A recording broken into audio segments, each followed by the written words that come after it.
நமஸ்காரம். இன்னைக்கு நாம பார்க்க போறது பஞ்சகற்பூர ஆரத்தி மந்திரம். ஸ்ரீ குபேர பகவானுடையது. வீட்டில் சுவாமிக்கு ஆரத்தி காட்டுகையில் கூற வேண்டிய மந்திரம். நாம் தினமும் இறைவனை வழிபட்ட பின்பே பல வேலைகளை தொடங்குகிறோம்.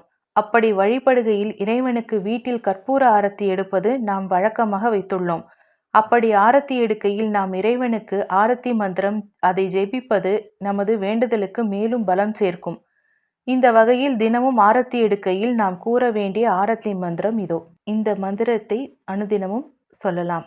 அடுத்து கூற உள்ள பஞ்ச கற்பூர ஆரத்தி மந்திரத்தை நாம் கூறுவதன் பலனாக நமது வேண்டுதல்கள் அனைத்தும் நிறைவேறும். நாம் குபேரரின் ஆசிர்வாதத்துடனும் தனதானிய விபத்துகளுடனும் நமது வீட்டில் பல காலம் வாழ இறைவன் அருள் புரிவார். இந்த ஆரத்தி மந்திரத்தை முடிந்தவரை தினமும் ஜெபிப்பது நமது இல்லத்திற்கு நல்லது. வாங்க ஸ்லோகத்தை பார்க்கலாம். இப்போ குட்டீஸ் இருந்தா அவங்களையும் சேர்த்து சொல்லுங்க. அவங்களும் சின்ன வயசுலேருந்தே கத்துண்டா ரொம்ப நல்லது. நான் இங்கு ஸ்லோகங்களையும் அர்த்தங்களையும் சேர்த்து கொடுத்திருக்கிறேன். தமிழ் தெரிந்தவர்கள் தமிழில் படிக்கலாம். இங்கிலீஷ் மட்டும் தெரிந்தவர்கள் இங்கிலீஷிலும் கொடுத்திருக்கிறேன். அதையும் பார்த்து புரிந்து கொள்ளலாம். இரண்டையும் சேர்த்து படித்து பலன் பெறுங்கள்.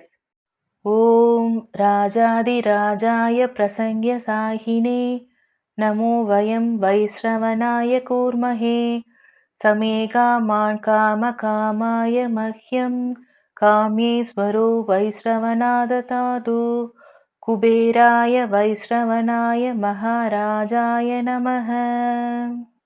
அர்த்தம்: அரசனுக்கெல்லாம் அரசனான இறைவனே, அனைத்திலும் வெற்றியை தரும் சக்தி கொண்டவனே, பக்தர்கள் கேட்பதை கொடுக்கும் வல்லமை உடையவரே, குபேர மகாராஜனே, உங்களை போற்றுகிறேன். ஓம் ராஜாதி ராஜாய பிரசங்கிய சாகினே நமோ வயம் வைஸ்ரவனாய கூர்மஹே சமே காமான் காம காமாய மஹ்யம் காமேஸ்வரோ வைஸ்ரவநாததாது குபேராய வைஸ்ரவனாய மகாராஜாய நமஹ. Lord, the King of all kings, the one who has the power to give victory in everything, the one who has the power to give what the devotees ask for, I praise you, Kubera Maharaja. Thank you. Please subscribe our channel and support us.